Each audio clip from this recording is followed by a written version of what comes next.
Objectives!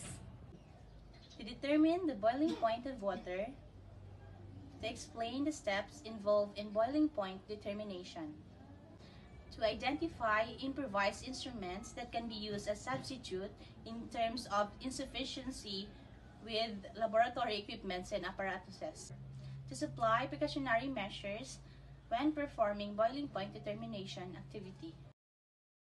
A pleasant day, everyone. Today, my task is to show you how to determine the boiling point of a liquid.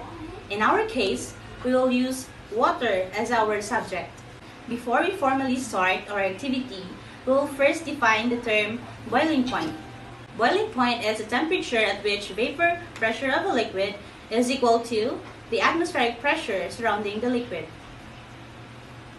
When water is heated, its molecules gain energy and kinetic energy increases.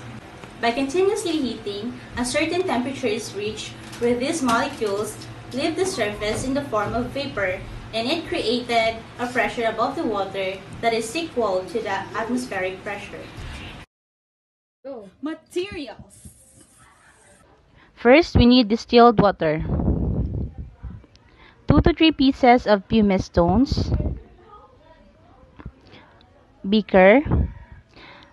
Because the material is unavailable, we will use glass jar instead. Delivery tube.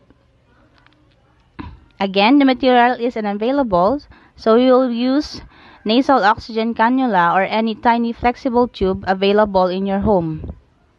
Rubber cork with 2 bores. Test tube, also known as boiling tube. Thermometer. Alcohol lamp. So since alcohol lamp is unavailable at the moment, we will use kerosene lamp with 70% rubbing alcohol as its fuel. And lastly, iron stand with clamp. In this activity, we improvised our own iron stand with clamp. Activity time!